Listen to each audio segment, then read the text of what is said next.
Today we will study social science. Social science में आज हम स्टार्ट करेंगे new chapter number 6, the temperate and the grassland region. Temperate मतलब है शीतोष्ण प्रदेश और ग्रासलैंड मतलब है जहाँ पर ज़्यादातर घास का एरिया रहता है वो एरिया में animal life, human life, plants life किस तरीके से रहती है वो हमें इस चैप्टर में देखना है। तो after studying about the life different climatic regions located in the torrid zone we now move to the temperate zone. तो अभी तक हमने क्या देखा कि जो गर्मावट प्रदेश था उसके बारे में हमने देखा, लेकिन अभी हमें देखने हैं टेम्परेट जोन। टेम्परेट जोन मतलब थोड़ा सा ठंडा और थोड़ा सा गर्म है ऐसा प्रदेश, मतलब वो ज़्यादा ठंडा भी नहीं है और ज़्यादा गर्म भी नहीं है। A large part of a temperate zone as we can see from the given map. तो हमें एक मैप दिया है, पीछे दिया है, वो हम देखेंगे कि नेचुरल ग्रासलैंड किस तरीके से है। तो grassland are the vast stretches of flat land where mainly grasses grow. Grassland मतलब क्या है कि वहाँ पर ज़्यादातर घास का ही उपज होता है, वैसा वाला area.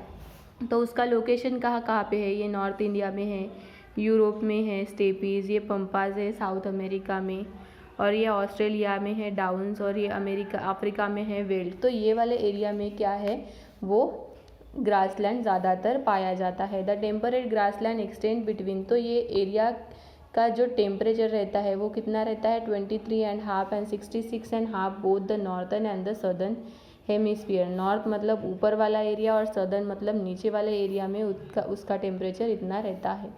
They are known by different names in different places. तो डिफरेंट प्लेसेस में उसका अलग अलग नाम है। Northern hemisphere they are known as, northern hemisphere में उनसे क्या क्या कहते हैं? प्रेरीज, मतलब जो घास वाला जो मैदान रहते हैं वो कहाँ पे? कनाडा और यूएसए में। और स्टेपीज़ मतलब एक घास का ही मैदान रहता है, उसे रशिया में स्टेपीज़ कहते हैं। और सदर्न हेमिस्फीयर में उसे क्या कहते हैं? पंपास, मतलब वहाँ पर वृक्ष नहीं होते, वृक्षहीन जो प्रदेश रहते हैं उसे कहते हैं पंपास, वो है अर्जेंटीना में। और डाउन्स मतलब जहाँ पर चढ़ाव रहता है, घास ही घास रहता है, वो है ऑस्ट्रेलिया में। ओल्ड वेल्ड मतलब खेत वाला जो एरिया है वो वाला। तो यहाँ पे ही हमने देखा ये जो ग्रीन किया हुआ है वही एरिया आपको ग्रासलैंड वाला दिखेगा पूरे वर्ल्ड के मैप में।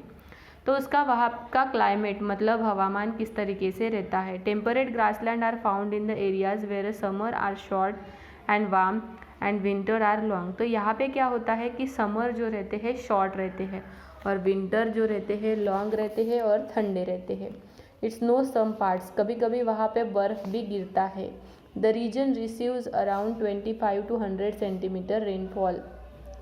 तो यहाँ इस रीजन में लगभग 25 से 100 सेंटीमीटर रेनफॉल होता है और कभी कभी बर्फ़ भी गिरता है ईयर में। As there are trees to block their flow, strong winds blow constantly across the grassland. तो वहाँ पे ट्रीज़ बड़ी बड़ी रहती नहीं है, उसकी वजह से क्या होता है वहाँ पर ज़्यादातर हवा चलती रहती है, तो कॉन्स्टेंटली वहाँ पर हवा ज़्यादा चलती है, स्ट्रॉन्ग वाइंड्स वहाँ पर रहते हैं। तो वहाँ पे प्लांट्स की लाइफ किस तरीके से है?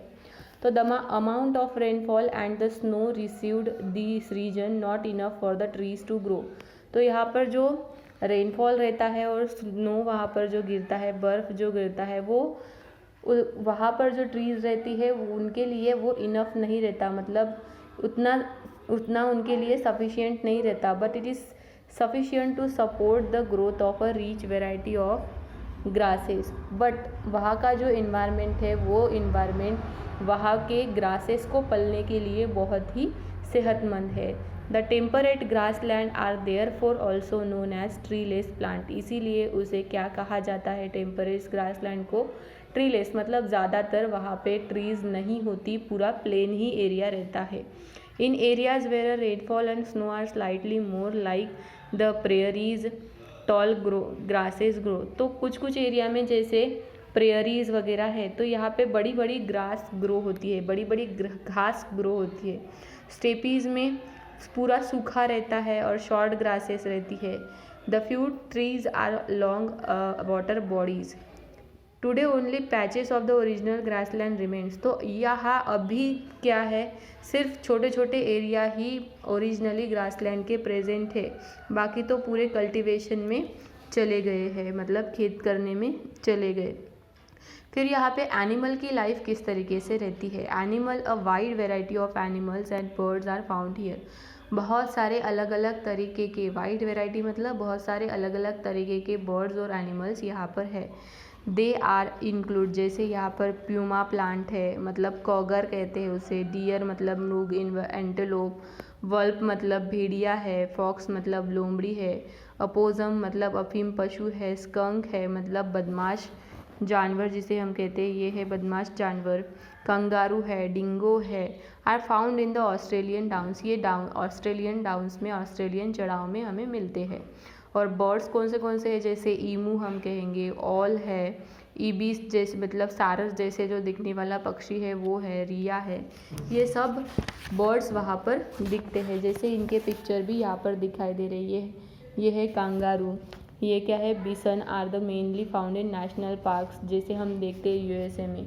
और ये ईमू पक्षी जो है वो तो बहुत फेमस है, ठीक है। As a result of wide spread cultivation and the hunting, wildlife grassland is facing extinction. तो जैसे जैसे ये कल्टीवेशन होते गया और वहाँ पे हंटिंग होती गई, मतलब एनिमल्स की शिकार वहाँ पर होती गई, तो उसकी वजह से एक्सटिंक्शन मतलब वहाँ पर जो प्राणी और पक्षियों की संख्या है वो कम से कम होने लगी। 100 years ago ह्यूज हर्ड्स मतलब बहुत सारे 100 साल पहले जो वहाँ पर एनिमल्स थे वो झुंड में रहा करते थे। बट अभी हार्डली जो बीसन प्राणी है वो कभी कभी ही हमें वहाँ पर दिखाई देते हैं। तो डिफरेंस क्या है, difference between the grassland and the northern hemisphere and the southern hemisphere.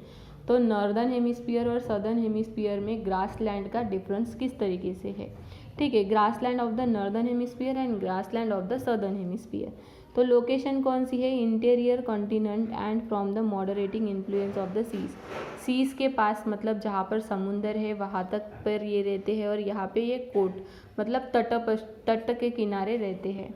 और एक्सटेंट कहाँ पे है, cover a very large area. Steppes extend across 3000 kilometre तक इनका एरिया है। और इनका सदर्न हेमिस्फीयर में बहुत छोटा एरिया है। क्लाइमेट कॉन्टिनेंटल महाद्वीपीय, rainfall is just 25 centimetre and 68 centimetre in a year. Frost and snowfall are common वहाँ पर रहता है। मॉडरेट क्लाइमेट वहाँ पर रहता है, माइल्ड विंटर रहता है, 50 सेंटीमीटर ईस्ट में रहता है, एवर स्नोज ईयर। तो यहाँ पे ह्यूमन की लाइफ किस तरीके से रहती है ये हमें आगे देखना है। यहाँ तक आज के क्लास में हम देखते हैं, नेक्स्ट क्लास में हम ह्यूमन लाइफ किस तरीके से रहती है ये देखेंगे, उन्हें और कौन से चैलेंजेस फेस करने पड़ते हैं ये हम देखेंगे।